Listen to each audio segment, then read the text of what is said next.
I think that you guys don't know this.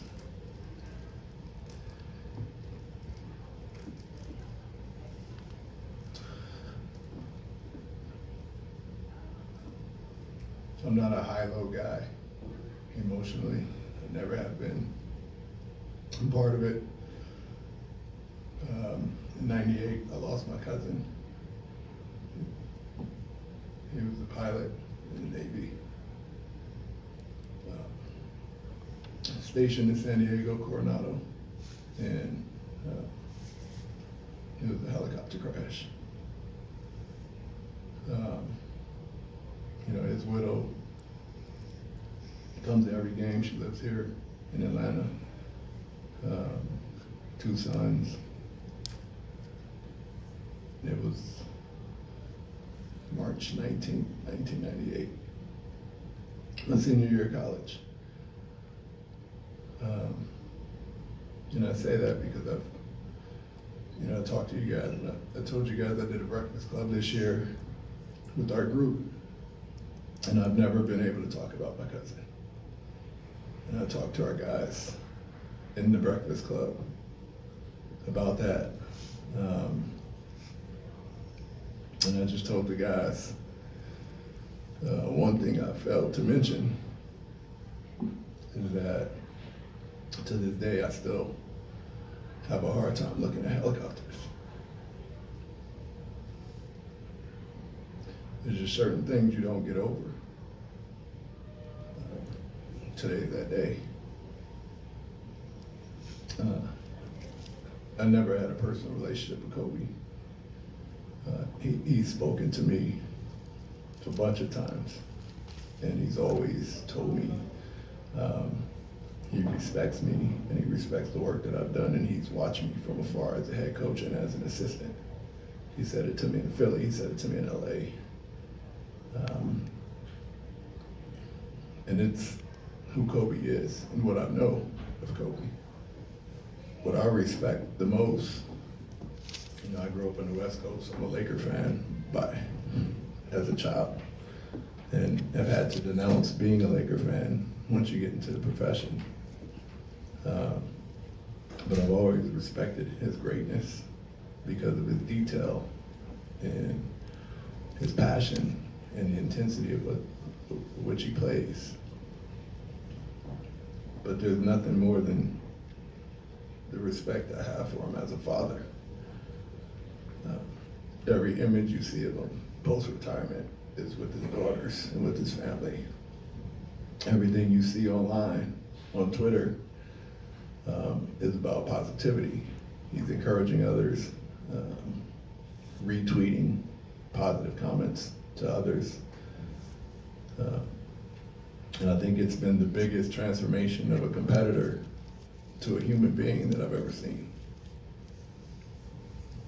And that's the sad part about today, is he was someone that everyone looks up to, especially this generation of players.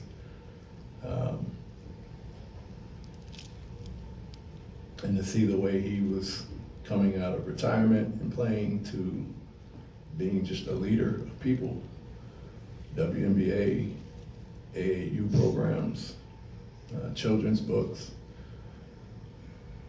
We lost a leader. And, it's hard. Our locker room is shaking, the NBA is shaking, the community is shaking, everyone is. Because at the end of the day, you respect what he's been able to accomplish for so many years in so many different ways.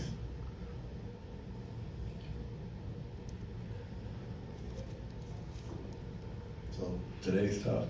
As a competitor in our sport, it's really tough to navigate through today. Should we play? Shouldn't we play? It's not up to me. Today is not going to be the end of mourning. It's really just the start.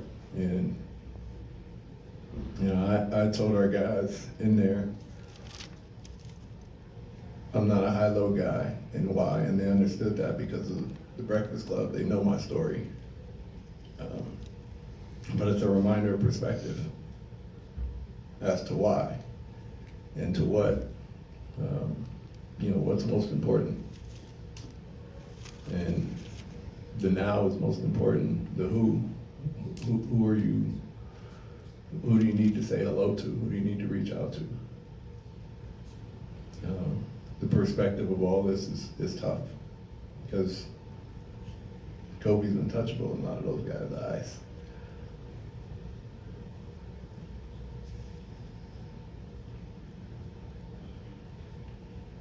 Any questions? When you think of what Kobe meant to the game and the sport, and sport overall, what stands out to you the most? Well, in a lot of ways,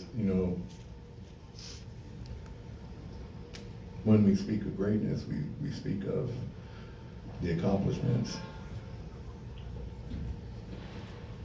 What any competitor knows about Kobe is the work and the detail.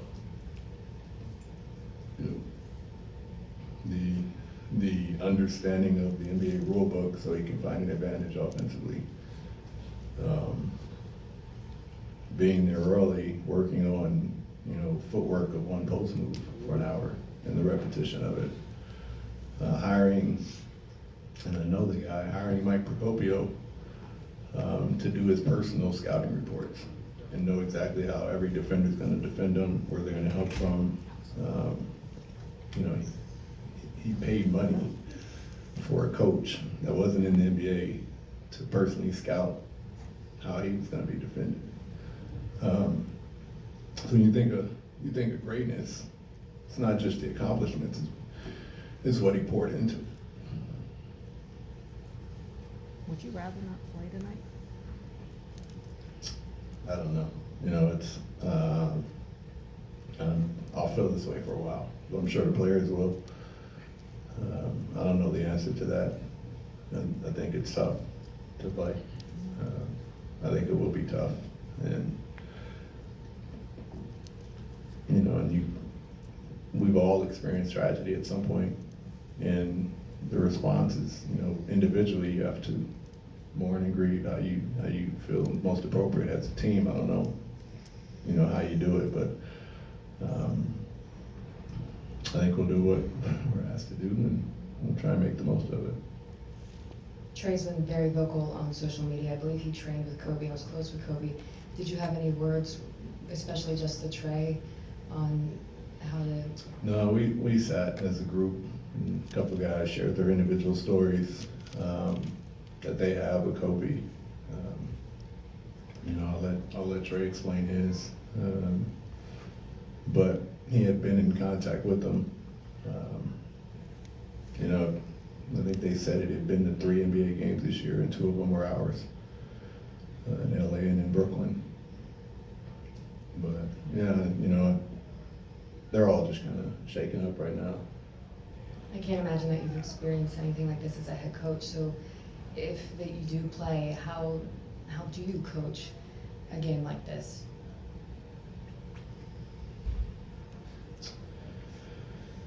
Well, you definitely have to take in everyone's emotions, understanding that side of it, and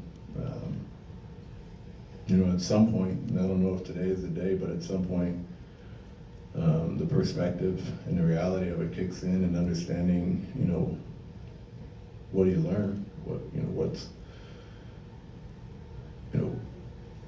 Especially from a player like Kobe, it's what would Kobe have done? How would he have approached it?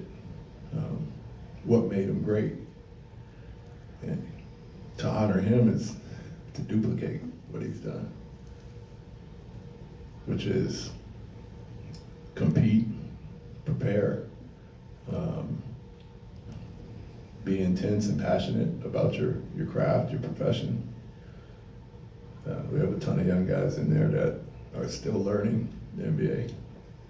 And that's, no better example of a player, no better example of a person. So I think it's really just understanding the emotions of the day and just moving forward regardless of, how guys handle it, and keeping that in perspective and understanding.